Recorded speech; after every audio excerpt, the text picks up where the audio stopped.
안녕하세요. 항상 정확하고 신뢰 있는 정보를 전달하기 위해 노력하는 신지스입니다. 한 주간 잘 지내셨나요? 요즘 코로나도 극성이고 물론 우리나라는 조금 진정세에 접어든 것 같긴 합니다만 요즘 매출 때문에 많이 힘드시죠? 저 같은 경우도 요 한 주간 꽤 힘들었습니다. 뭐 매출도 좀 매출인데 제가 인생 처음으로 사랑니 발치를 했거든요.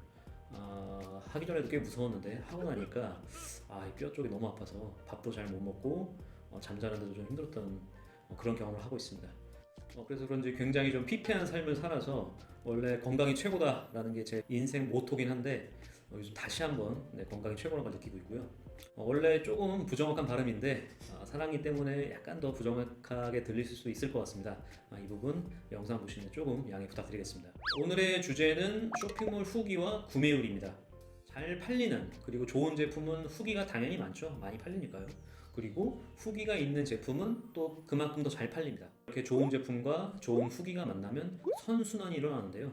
뭐 판매자 입장에서는 이보다 더 좋을 수는 없겠죠. 이렇게 중요한 쇼핑몰 상품 후기 여러분들은 어떻게 관리를 하고 계신가요? 아마도 독립형 쇼핑몰을 운영하시는 분들, 그러니까 스마트 스토어나 뭐 11번가 옥션 지마켓 쿠팡 이런 게 아니라 뭐 카페이사나 고도몰, 메이크샵 등을 통해서 쇼핑몰, 독립형 쇼핑몰을 운영하고 계신 분들은 뭐 아마도 알게 모르게 쇼핑몰 후기를 뭐 살짝 조작하신 분들도 아마 계실 겁니다. 고객인 척 회원가입을 하고 후기를 달거나 뭐 비용을 하시거나 안 좋은 후기가 달리면 뭐 시간이 좀 지나서 뭐 숨긴다거나 그런 거 조금씩 하시죠. 저도 예전에 쇼핑몰 오픈하고 초반에, 그러니까 뭐 십몇 년 전이죠. 그때는 지금 말씀드린 그런 행동들을 알게 모르게 좀 했었습니다. 그 이후로 하지만 얼마 지나지 않아서 그런 행동을 하지 않았는데요. 뭐 아시는 분은 아시겠지만 실제 판매되지 않았는데 판매된 것처럼, 즉 소비자인 것처럼 후기를 작성하거나 안 좋은 후기를 감추거나 하는 행동은 분명히 불법입니다. 보통 공정거래위원회가 이런 조사를 하는데요. 만약에 조사가 들어왔을 때 쇼핑몰 자체에서 후기를 조작한 흔적이 보일 경우에 보통은 벌금에서 또 심하면 영업 정지까지 당하는데요. 제가 봤던 예전 어떤 업체는 영업 정지 90일, 그러니까 3달 동안 영업 정지가 된 적이 있습니다. 말이 3달이지 저희 같은 작은 업체들이 3달 동안 영업을 못한다. 그럼 뭐 거의 망했다고 봐야죠.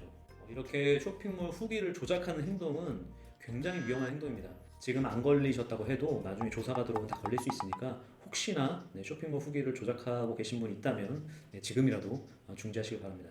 예전에 그런 거 많이 했었죠. 지인들한테 지인 아이디로 구매를 요청한 다음에 구매가 되면 가송장 입력해서 고객이 받은 것처럼 하고 구매 결정 누르고 뭐 후기 별점 5개에다가 뭐 사진까지 해서 하는 식으로 했었습니다. 예전에는 그 송장 추적이라는 게 안 돼서 그런 시절엔 좀 그게 가능했죠. 요즘에는 송장 추적이 가능하죠. 송장을 입력한 순간부터 이게 가송장인지 아닌지 다 체크가 가능하기 때문에 요즘엔 또 그런 방식이 안 되죠. 그래서 뭐 지인분들한테 제품을 실제로 구입하게 하고 제품에 대해서 후기를 남기고 높은 평점을 주고 이런 식으로 좀 후기를 좀 쌓는 작업을 하시는 분들이 꽤 있는 걸로 압니다. 이거는 솔직히 불법이라 하긴 좀 그렇죠. 그냥 편법이고 충분히 하실 수 있는 방법을 생각합니다. 다만 이 과정에서 실제 제품이 판매가 되지 않았기 때문에 해당 마켓에 지불해야 되는 수수료, 그 다음에 배송료, 그리고 세금 이런 부분까지 한다고 봤을 때는 뭐 지속적으로 좀 할 만한 방법은 아니라고 생각이 됩니다. 자, 이처럼 저희가 목숨 거는 이 후기들, 이 후기와 구매율에는 어떤 상관관계가 있을까요?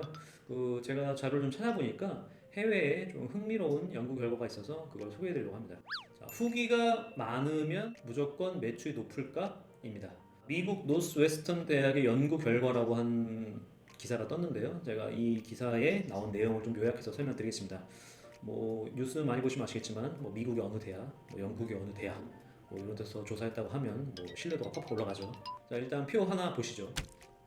자, 표를 보시면 제품 후기가 있는 제품 중 저가 제품과 고가 제품의 구매 전환율이 다릅니다. 보시면 후기가 없는 제품들에 비해서 저가 제품 190%가, 고가 제품은 380%가 넘는 구매 전환율을 보였는데요.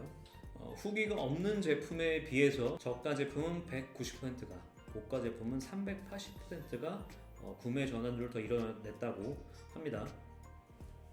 아무래도 고가 제품은 선뜻 구매하기 힘들죠. 근데 후기가 없는 제품에 비해서 후기가 있는 제품들은 구매력이 좀 더 높아진다는 걸 볼 수 있고, 버프를 고가 제품이 더 많이 받았다고 볼 수 있을 것 같습니다. 근데 여기서 하나 눈여겨볼 것은 후기의 개수와 전환율의 관계인데요. 표를 하나 더 보시죠. 표를 보시면 네, 구매 후기가 10개부터는 증가폭이 완만한 걸 볼 수 있죠. 거의 약간 정도 움직인다고 보시면 될 것 같은데요. 연구에서도 보시면 전환율이 증가하는 건 4개에서 5개 정도 이쯤에서 가장 큰 증가율을 보인다는 걸 알 수가 있습니다. 10개 이상에서는 뭐 크게 엄청난 증가율을 보인다고 볼 수는 없는데요. 즉, 한 5개 정도의 후기를 쌓는 것이 구매 전환율에 도움이 된다는 걸 알 수가 있습니다.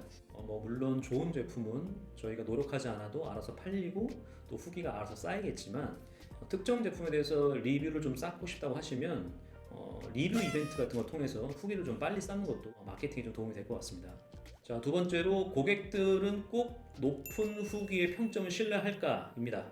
저도 그렇고 사장님들도 마찬가지시겠지만 후기가 잘 쌓여 있는데 꼭 중간중간 눈에 가시 같은 나쁜 후기들이 쌓이죠. 이 고객은 저 후기를 왜 남겼을까? 이 후기만 없으면 정말 좋겠다. 이런 생각 많이 하셨을 텐데요. 이렇게 생각하는 건 당연히 좋은 후기가 많을수록 높은 전환율을 이룰 거라는 믿음이 저에게 있기 때문입니다. 하지만 위의 연구 결과에서 고객들은 꼭 그렇게만 생각하지 않는다는 게 밝혀졌는데요. 연구에 따르면 평점이 5점 만점인 경우에 평균적으로 리뷰 평균이 4점에서 4.6점 사이일 때가 가장 구매 전환율이 높았다고 합니다. 오히려 4.7에서 5점대의 리뷰만 있는 경우에 구매 전환율이 떨어졌다고 하네요. 이걸 분석해 보자면 천편일률적으로 좋은 후기만 있는 것보다는 중간중간 나쁜 후기도 있는 그런 인간적인 후기를 고객들이 원하는 게 아닌가 싶은 생각이 듭니다. 제가 생각해도 제가 구매한 상품이 정말 별점 5점짜리 후기만 잔뜩 있다고 하면 조금 이거 조작된 거 아닌가 라는 의구심이 들 법도 한데요. 자, 부정적인 후기는 노출시키면 안 된다? 자, 이거는 2번하고 이어지는 내용입니다. 부정적인 후기 정말 싫지만 노출을 시켜야죠. 아까 말씀드렸다시피 이거는 위법적인 부분으로 연결돼 있으니까 절대 지우시거나 노출을 안 하시면 안 됩니다. 이렇게 노출시킬 수밖에 없는 이런 부정적인 후기 노출해야만 한다면 좀 잘 이용해 봐야겠죠. 이런 부정적인 후기에 어떻게 대처하냐에 따라서 이게 오히려 마케팅에 도움이 될 수 있는데요. 한창 유머 사이트 같은 데 보면은 배달 어플에서 고객들이 배달 리뷰에 단 사장님들의 리뷰가 좀 화제가 된 적이 있는데요. 아래 리뷰 몇 개를 한번 보시죠. 자, 이런 후기를 볼 때 어떤 생각이 드시나요? 이런 사장님들 보시면 리플에서 고객들하고 좀 싸우죠. 이럴 거면 먹지 말라, 네가 만들어 먹어라.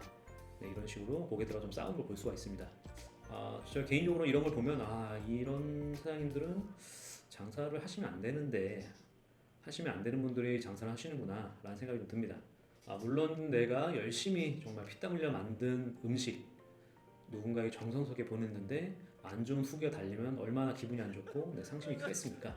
하지만 내가 만든 음식이 모두의 입맛에 맞을 수 있다는 것도 어떻게 보면 좀 욕심이죠. 누군가에겐 정말 천상의 맛일 수도 있겠지만 또 누군가에겐 정말 맛이 없는 그런 음식일 수도 있습니다. 이런 리뷰는 쌓일 수밖에 없고요. 이런 리뷰를 어떻게 대처하냐에 따라 고객들은 이 업체에 대한 신뢰도를 다르게 평가하기도 합니다. 이런 고객들을 어떻게 관리하냐에 따라 지금은 악플을 남겼지만 나중에는 저희에게 충성 고객이 될 수 있겠죠. 자, 아까 보여드렸던 리뷰에 비해서 다른 사장님의 리뷰 댓글 한번 보여드릴 텐데 한번 보시죠. 물론 이 사장님의 후기는 좋은 후기에 달린 리플입니다. 조금 다르긴 하지만 이 사장님의 리플을 보면 어떤 느낌이 드시나요? 이 사장님의 댓글에서 뭔가 이 사장님에 대한 진심 어린 그런 마음이 좀 묻어 나오시죠? 제가 이 리플뿐 아니라 이 사장님이 단 다른 고객들의 리뷰의 댓글도 많이 봤는데 이 사장님은 정말 진심으로 소통한다는 느낌을 받았습니다. 그리고 짧게 남긴 리뷰에도 정말 진심을 담아서 리플을 단 걸 볼 수가 있었는데요. 이런 사장님이라면 가끔은 좀 맛이 없더라도 제가 고객이라고 해도 아마 좋은 마음으로 넘어갈 수 있을 것 같습니다. 물론 음식의 기본은 맛이지만 항상 맛있을 수는 없으니까요. 결국 이런 나쁜 후기도 잘 응대하는 것이 마케팅하는 방법이기도 하죠. 여러분들도 아마 지금 초반에 하신 분들이나 아니면 좀 시간이 되신 분들 기억을 더듬어 보시면 처음에 주문 안 들어오다가 한두 개 들어오면 정말 아마 뛸 듯이 기뻤던 거 기억나실 겁니다. 그리고 그 고객들이 좋은 리뷰를 달아줬을 때 그 리뷰에 한자 한자 진심을 담아서 정성스럽게 댓글을 다셨던 기억도 있으실 겁니다. 그러다가 주문량이 많아지고 점차 리플이 많아지면 좀 기계적으로 매크로처럼 달아주시게 되겠죠. 이런 리뷰에 대한 리플 고객들이 안 보는 것 같죠? 다 봅니다. 이런 리플, 이런 작은 부분도 저희가 잘 활용한다면 나쁜 리뷰라도 고객들에게 좋은 마케팅의 수단이 될 수가 있습니다. 자, 오늘은 쇼핑몰 후기와 구매율 그리고 간략한 대처 방법에 대해서 알아봤습니다. 추후에 악성 고객에 대한 대처 방법 같은 건 제 경험으로 한번 좀 시간 가져보도록 하고요. 오늘 컨텐츠 좀 도움이 되셨나 모르겠습니다.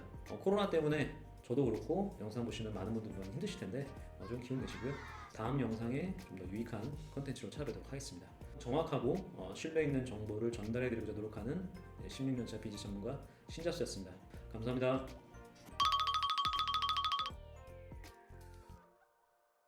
중간중간